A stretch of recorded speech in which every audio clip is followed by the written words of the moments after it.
जय श्रीराम.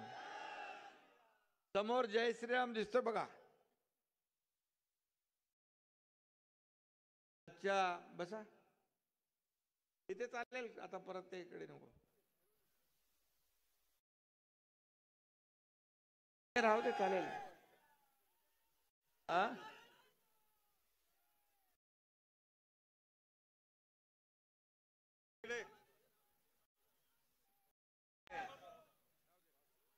राहू दे राहू दे बस बस राहू दे.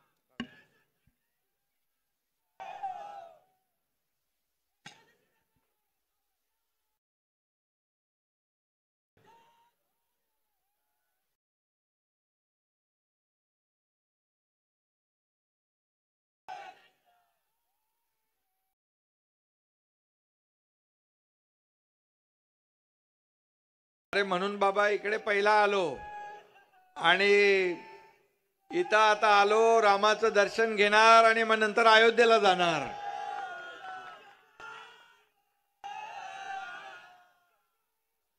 जय श्रीराम. आजच्या शिवसंकल्प अभियानाला उपस्थित नीलमताई गोरे, आपल्या विधान परिषदेच्या सभापती खासदार कृपाल तुमाने, आमदार आशिष जयस्वाल, संपर्क नेते माजी मंत्री दीपक सावंत, संपर्क प्रमुख किरण पांडव, जिल्हा प्रमुख संदीप इटकेलवार, युवा सेना शुभम नवले, वरदराज पिल्ले, विवेक तुरक, राजू भोसकर, राजेश गोमकाळे, प्रशांत भुरे, धर्मेश भागलकर, सगळ्यांची नावं घेत नाही माफ करा. व्यासपीठ एकदम जोरदार आहे आपला, व्यासपीठ पण बहुत जोरदार आहे, हे आपलं वैभव आहे. आणि तुम्ही एवढे सगळे जर समोर उपस्थित नसता तर या व्यासपीठाची शोभाही वाढली नसती. त्यामुळे मी आपल्याला मनापासून धन्यवाद देतो. खरं म्हणजे बऱ्याच दिवसापासून रामटेकला येणार, माझ्या कार्यकर्त्यांना, माझ्या शिवसैनिकांना भेटणार, संवाद साधणार, आपलं दर्शन घेणार, हे सगळं चाललं होतं. परंतु शेवटी योगायोग लागतो आणि आज रामाचं दर्शन घेण्याचा योग आलाय, आपल्याला भेटण्याचा योग आलाय, आपल्याशी संवाद साधण्याचा योग आलाय. खरं म्हणजे रामटेक म्हणजे एक ऐतिहासिक ही भूमी आहे. प्रभू रामचंद्राच्या पावन स्पर्शाने पुनीत झालेली भूमी. अनेक शतकांचा वनवास सोसून रामलीला अयोध्येत त्यांच्या हक्काच्या घरी भव्य मंदिरात विराजमान झाले. आज साऱ्या अयोध्येमध्ये पवित्र प्रसन्न असं वातावरण आहे. अयोध्येत 22 जानेवारीला आदरणीय प्रधानमंत्री महोदयांच्या शुभ हस्ते भव्य अशा मंदिराचं उद्घाटन झालं. खरं म्हणजे लाखो करोडो रामभक्तांचं स्वप्न होतं, आपल्या सगळ्यांचं स्वप्न होतं. हिंदू हृदय सम्राट बाळासाहेबांचंही स्वप्न होतं की अयोध्येत राम मंदिर व्हावं आणि 370 कलम हटावं. ही दोन्ही स्वप्न आदरणीय प्रधानमंत्री मोदी साहेबांनी पूर्ण केली आणि संपूर्ण देशात एक जल्लोषाचं वातावरण तयार झालं, एक आनंदाचं वातावरण तयार झालं. दररोज लाखो लोक तिथं दर्शन घेत आहेत आणि आपणही सगळेजण तिकडे दर्शन घेणार आहोत. आणि म्हणून मी आपल्याला या ठिकाणी एवढंच सांगेन की अयोध्येचं दर्शन घेण्यापूर्वी मी रामाच्या वास्तव्याने या ठिकाणी पुनीत झालेल्या रामटेकच्या भूमीवर आज हिंदुत्वाचा भगवा झेंडा खांद्यावर घेऊन आलेलो आहे. रामटेक म्हणजे रामाचा डोंगर. प्रभू रामचंद्र वनवासात असताना काही काळ या डोंगरावर थांबले. त्या वास्तव्याची आठवण इथे देत गेले 600 वर्षापासून श्रीरामाचं पवित्र मंदिर इथं उभं आहे. आणि त्याच श्रीरामाचं वंदन करून आपण शपथ घेऊन आपल्याला खऱ्या अर्थाने एक संकल्प करायचा आहे. आणि खऱ्या अर्थाने आज हा शिवसंकल्प अभियान जे आहे, मिशन 48, हे मिशन 48 आपण घेऊन पुढे जातोय. मी आपल्याला एवढंच सांगेन, हे शिवसंकल्प अभियान पुण्यातून छत्रपती शिवाजी महाराजांच्या पदस्पर्शाने पुनीत झालेल्या पावन भूमीतून सुरू झालं आणि मग ते आपण प्रत्येक जिल्ह्यामध्ये शिवसंकल्प अभियान घेत घेत घेत घेत काल पालघरमध्ये घेतलं आणि आज रामटेकमध्ये इथे आम्ही या ठिकाणी आपल्या समोर उभा आहे. आणि खऱ्या अर्थाने आपल्याला मी एवढं सांगेन की आज काही लोक रामाच्या अस्तित्वाच्या बद्दल प्रश्न निर्माण करतायत. खरं म्हणजे काही लोक मुमे राम बगल में छुरी असं प्रकारचं काम करतायत. काही लोक जे काही प्रश्न निर्माण करतायत, मगाशी आशिष भाऊंनी सांगितलं, ज्याने रामाच्या अस्तित्वावर प्रश्न निर्माण केला त्यांना घरी बसवलं आणि जे रामावर श्रद्धा दाखवली त्याला मुख्यमंत्री केलं. ही वस्तुस्थिती आहे. कारण एकदा आम्ही सगळेजण अयोध्येला जात होतो तर गाड्या बॅगा विमानातल्या, कुठे गेला आशिष, विमानातल्या बॅगा काढायला लावल्या आणि रामाच्या दर्शनापासून वंचित केलं. पण झालं काय? या ठिकाणी रामाच्या आशीर्वादाने आपल्याला या राज्यामध्ये सर्वसामान्य माणसाच्या मनातलं सरकार स्थापन करण्याची संधी मिळाली. खरं म्हणजे जो राम का नहीं वो किसी काम का नहीं हे देखील आपल्याला माहित आहे. आणि म्हणून खरं म्हणजे वेगळं प्रेम दाखवणारे आपण नाही. बाळासाहेबांचे विचार, त्यांची भूमिका घेऊन आपण पुढे जातोय. आज हिंदुत्वाचे विचार बाळासाहेबांचे ऐकण्यासाठी लोक आतुर असायचे आणि बाळासाहेबांनी जी भूमिका घेतली ती अतिशय परकड स्पष्टपणे भूमिका घ्यायचे आणि त्यांनी ज्यांना ज्यांना लांब ठेवलं, ज्यांना ज्यांना सांगितलं माझी जेव्हा काँग्रेस होईल तेव्हा माझं दुकान बंद करेल, त्यांना तुम्ही डोक्यावर घेतलं. तुम्ही त्यांच्या मांडीला मांडी लावून बसू लागले आणि जे हिंदुत्वाच्या विरोधामध्ये जे लोक भूमिका घेतात त्यांच्या बरोबर आपण असंघाशी संघ केलात, सरकार स्थापन केलं आणि तेव्हाच खऱ्या अर्थाने बाळासाहेबांचे विचार आपण सोडले, बाळासाहेबांची भूमिका आपण सोडली. आज रोज दररोज माझा पक्ष चोरला, माझा बाप चोरला, माझा अमका चोरला, लहान मूल कसं आपलं खेळणं चोरलं खेळणं चोरलं खेळणं चोरलं म्हणत असतं. अरे काय म्हणावं याला? बाळासाहेब चोरायला का ते काय एक वस्तू होती? ते एक विचार होते. हिंदुत्वाचे ज्वलंत विचार बाळासाहेबांनी गर्व से कौम हिंदू है या देशाला नारा देणारे हे बाळासाहेब आणि बाळासाहेबांचे विचार घेऊन आपण पुढे चाललोय. आज मी आपल्याला एवढंच सांगतो की हिंदुत्वाचं ढोंग करायचं आणि सत्तेसाठी हिंदुत्व विरोधकांना साथ द्यायची असली नाटकं या देशातली जनता, या महाराष्ट्रातली जनता सुज्ञ आहे आणि त्यांना माहित आहे की हिंदुत्वाशी बेईमानी करणाऱ्या आणि भगव्या झेंड्याचा अपमान करणाऱ्या लोकांना जागा दाखवण्याचं काम या महाराष्ट्रातली जनता करेल. मी आपल्याला एवढंच सांगतो की ज्या ग्रामपंचायतीच्या निवडणुका झाल्या त्या निवडणुकांमध्ये आपण पाहिलं की ज्यांनी असंघाशी संघ केला, ज्या बाळासाहेबांनी ज्यांना दूर ठेवलं त्यांना तुम्ही डोक्यावर घेतलं, त्यांना खांद्यावर बसवलं आणि मग त्या ग्रामपंचायतीच्या निवडणुकीमध्ये देखील तुमचा नंबर कुठं गेला? अशीच किती नंबर आहे काहीच माहित नाही. आणि या ठिकाणी मी आपल्याला एवढंच सांगेन, लोक म्हणतात राष्ट्रपती राजवट लावा. कशासाठी? राष्ट्रपती राजवट काय अशीच लागते?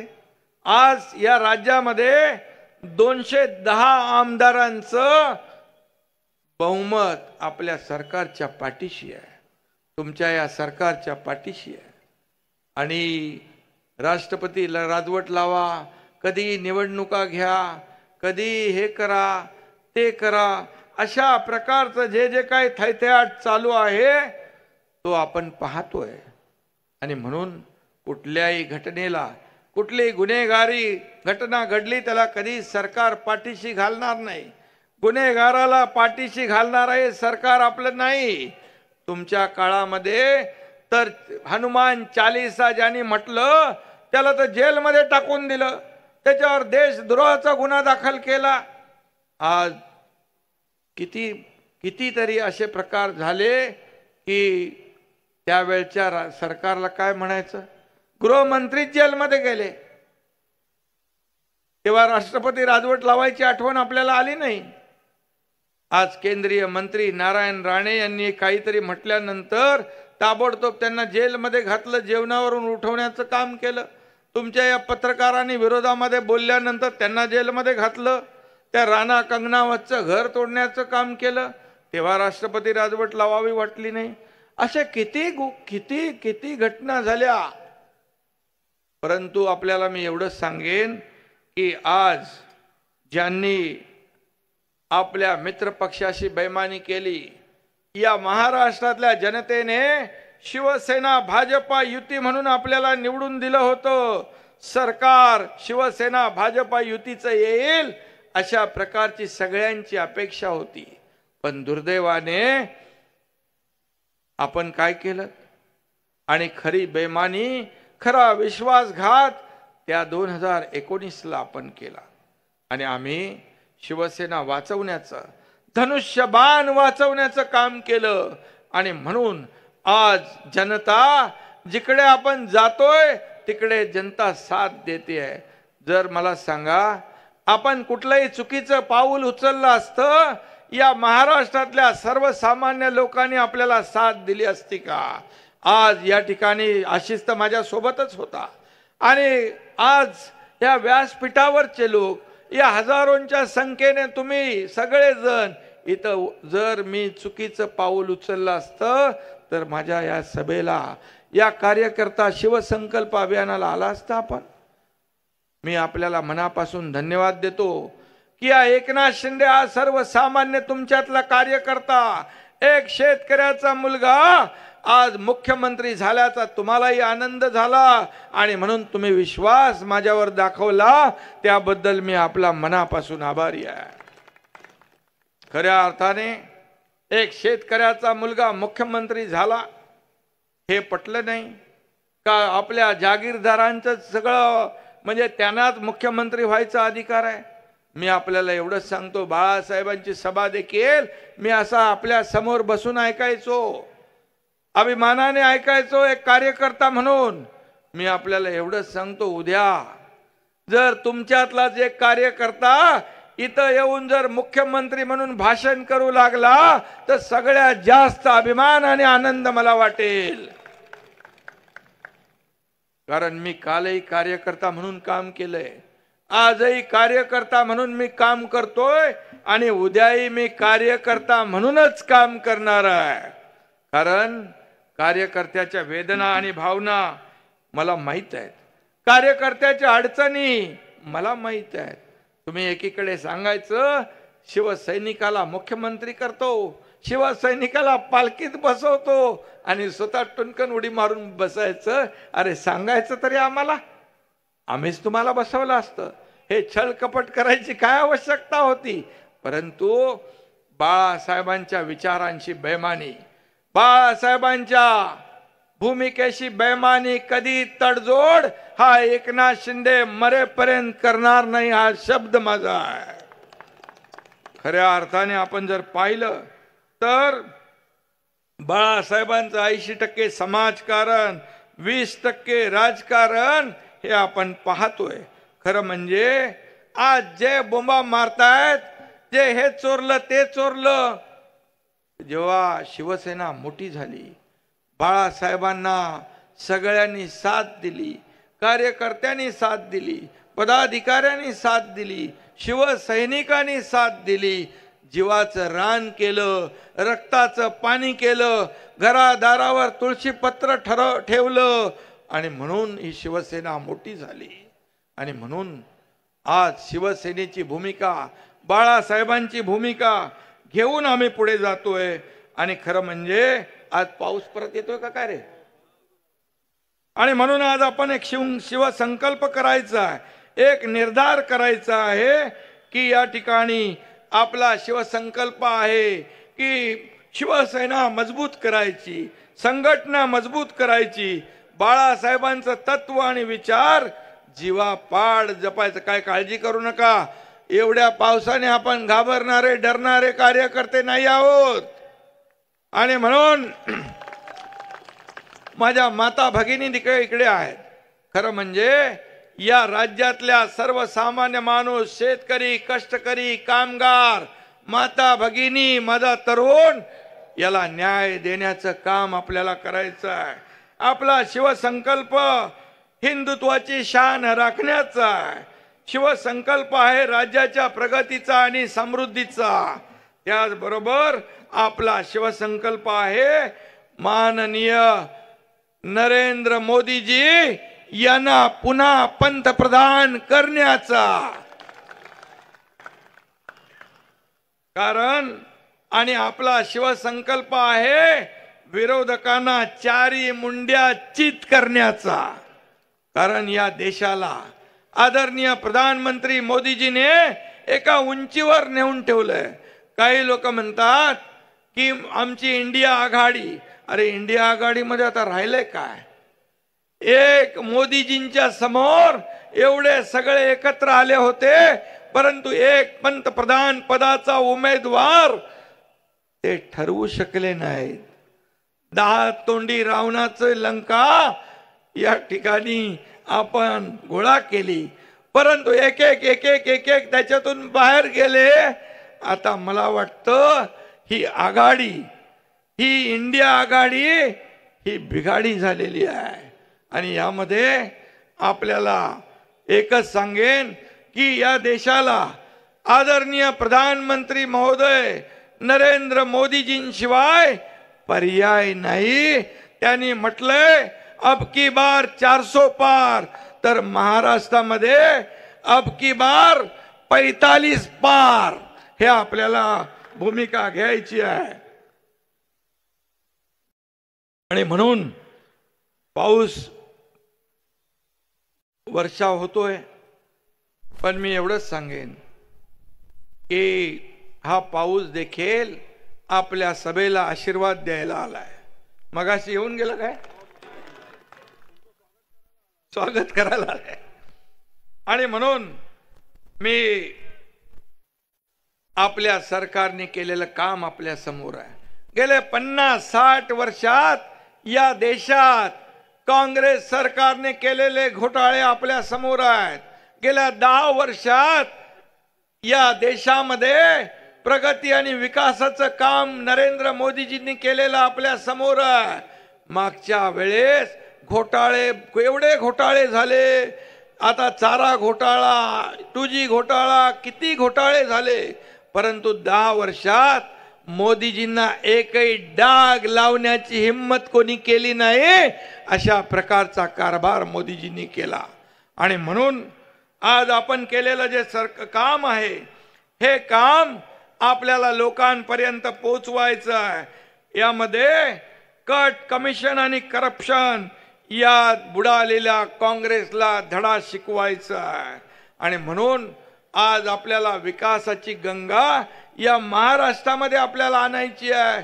आज मगाशी पाहिलं की आमदार आपले आशिष जयस्वाल यांनी किती VR, ODR, नवीन इनोव्हेटिव्ह शासन आपल्या दारी सारखं आरोग्य आपल्या दारी अशा प्रकारची नवीन संकल्पना आणली. खासदारांनी देखील अनेक उपक्रम या ठिकाणी केले.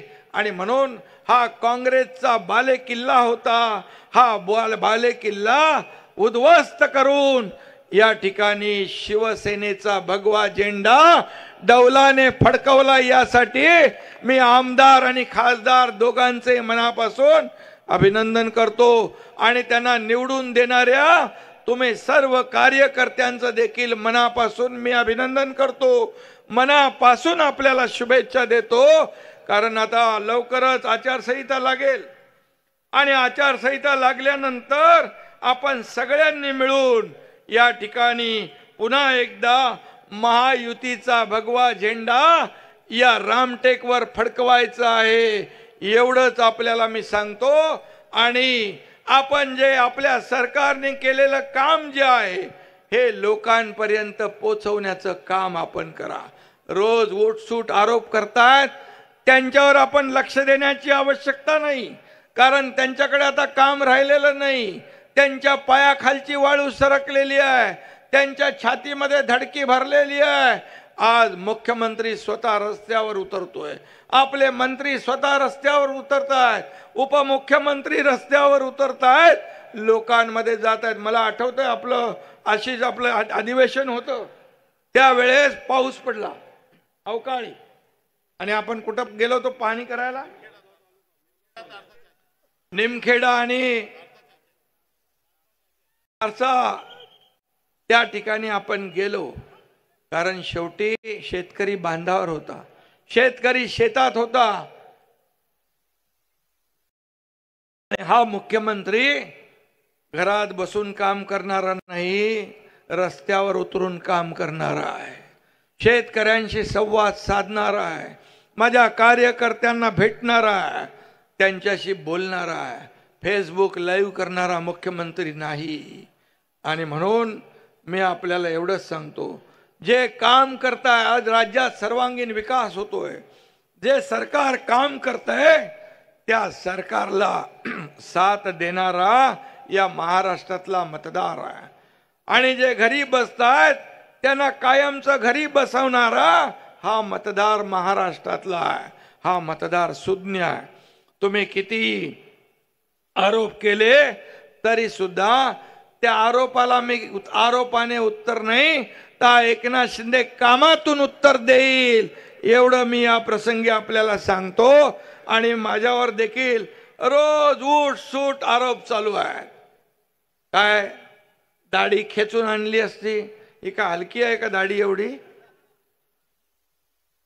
दाढीनी जर काय काडी फिरवली तर तुमची उरली सुरली लंका पण जळून खाक झाल्याशिवाय राहणार नाही। त्यामुळे माझ्या नादाला लागू नका, मी कोणालाही आडवा जात नाही, परंतु मला आडवा आलं तर मी सोडतही नाही, कारण बाळासाहेबांची आणि दिघे साहेबांची शिकवण आपल्याला आहे।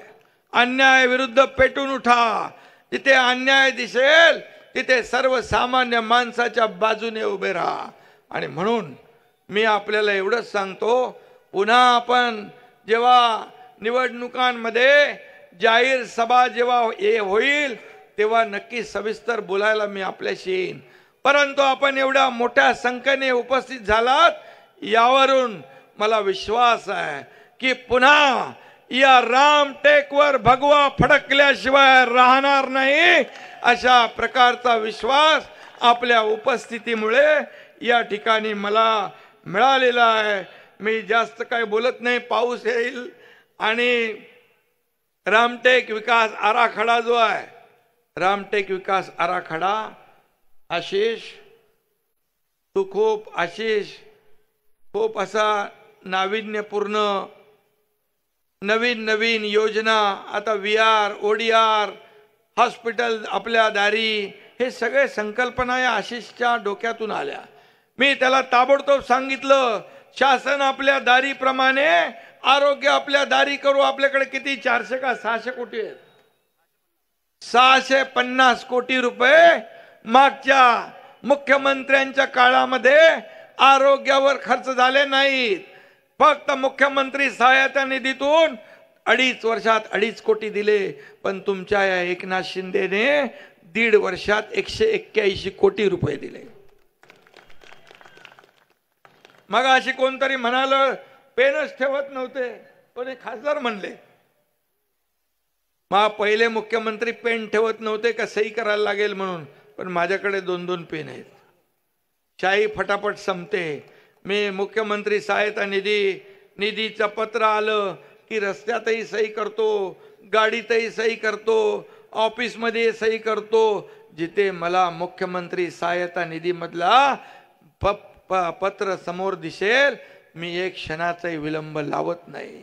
याचं कारण माझ्या एका सहीमुळे कुणाचे तरी प्राण वाचणार आहेत, कुणाचा तरी जीव वाचणार आहे, कुणाचा तरी नातेवाईक वाचणार आहे, कुणाची आई वाचणार आहे, कुणाचा मूल वाचणार आहे। आणि म्हणून मुख्यमंत्री सरकार कशासाठी असतं? या सर्वसामान्य माणसाला न्याय देण्यासाठी असतं। आणि म्हणून आज एक तुमच्यातला सर्वसामान्य कार्यकर्ता या राज्याचा मुख्यमंत्री झालेला त्यांना हजम होत नाही, त्यांना पटत नाही, त्यांना पचनी पडत नाही। दिवस रात्र जसा मोगलांना काय ते पाण्यामध्ये धनाजी संताजी दिसायचे, तसा हा तुमचा एकनाथ शिंदे त्यांच्या डोळ्यामध्ये सलतोय सातत्याने। जिकडे जाईन, मी डीप क्लीन ड्राईव्हला गेलो, रस्ते धुवायला गेलो त्याच्यावर टीका, शेती करायला गेलो त्याच्यावर टीका, इर्शाळवाडीवर गेलो त्याच्यावर टीका। अरे मुख्यमंत्र्यांनी हेलिकॉप्टरनी नाही जायचं का, चालत जायचं? एवढा वेळ आहे? आणि म्हणून गावाला गेलो तरी सुद्धा माझी नाळ शेती आणि मातीशी जुळलेली आहे, कारण मी शेतकऱ्याचा मुलगा आहे। आणि म्हणून हेलिकॉप्टर मध्ये फोटो काढण्यापेक्षा शेती केलेली केव्हाही चांगली हेलिकॉप्टरनी जाऊन। आणि म्हणून त्यांना बिलकुल हजम होत नाही, पचनी पडत नाही। आशिष त्यांना हजमूला पाठवायला लागेल। कशासाठी? कारण डायजेस्ट होत नाही। वस्तुस्थिती, सत्य परिस्थिती आपण पचवली पाहिजे, वस्तुस्थिती मान्य केली पाहिजे। कारण या महाराष्ट्रातल्या जनतेने तुमच्या सगळ्यांच्या आशीर्वादाने एक सर्वसामान्य कार्यकर्ता, शेतकऱ्याचा मुलगा या राज्याचा मुख्यमंत्री झालाय।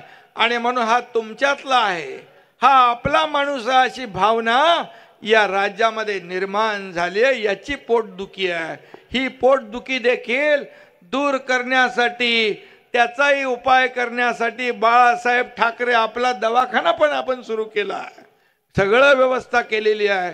परंतु आपल्याला मी एवढंच सांगेन की रामटेक विकास आराखडा, आशिष आपलं हे सगळ्यांचं स्वप्न आहे, याला निधी कमी पडू दिला जाणार नाही, हा मुख्यमंत्र्याचा शब्द आहे। आणि म्हणून मी आपल्या सगळ्यांना मनापासून आज शुभेच्छा देतो, मनापासून आपल्याला धन्यवाद देतो। पुन्हा एकदा या देशामध्ये आदरणीय प्रधानमंत्री नरेंद्र मोदीजींना पुन्हा पंतप्रधान करण्याचा संकल्प आपण घेऊया आणि रामटेकवर पुन्हा भगवा फडकवण्याचा आपण संकल्प घेऊन। धन्यवाद। जय हिंद, जय महाराष्ट्र। पाऊस आला आहे। माननीय मुख्यमंत्री महोदय,